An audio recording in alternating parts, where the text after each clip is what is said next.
Hai teman-teman, pernah nggak kalian berpikir yang membuat makhluk hidup itu disebut hidup? Yuk kita bahas ciri-ciri makhluk hidup yang membedakan dari benda mati. Pertama, mereka peka terhadap rangsangan, seperti tanaman yang menutup saat disentuh. Kedua, makhluk hidup bernapas untuk kelangsungan hidupnya. Ketiga, mereka melakukan makan dan minum untuk mendapatkan energi.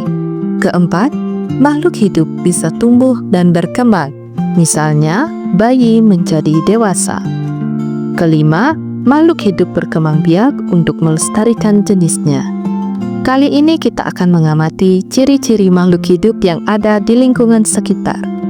Adapun alat dan bahan yang diperlukan yaitu alat-alat tulis, tabel pengamatan, dan alam sekitar. Yuk kita mulai.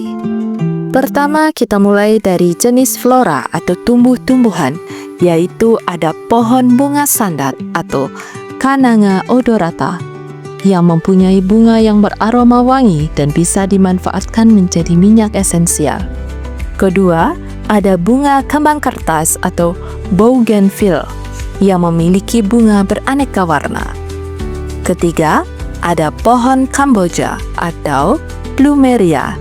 Pohon Kamboja adalah tumbuhan berbatang lunak dengan daun lebar dan bunga berwarna cerah. Keempat, ada pohon papaya atau Carica papaya.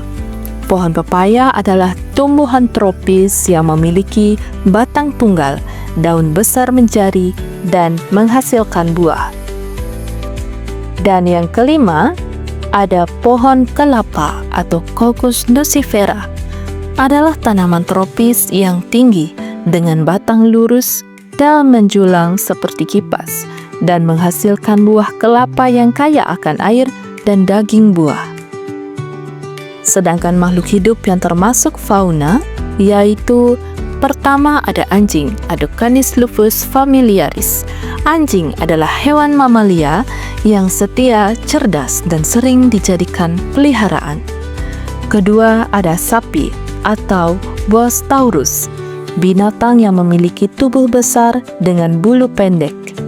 Ketiga ada burung atau Aves, adalah hewan bertulang belakang yang memiliki bulu, paruh, dan sebagian besar spesiesnya mampu terbang dengan bantuan sayapnya.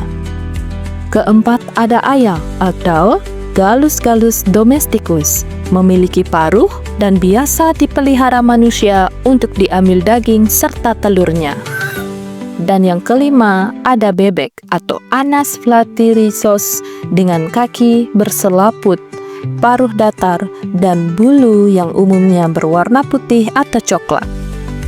Nah, itulah tadi beberapa makhluk hidup dari flora maupun fauna yang bisa ditemui di lingkungan sekitar.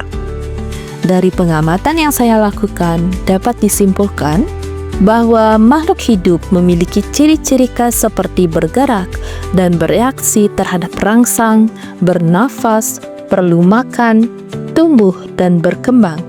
Ciri-ciri ini membedakan makhluk hidup dari benda mati dan menunjukkan bahwa mereka menjalani proses kehidupan.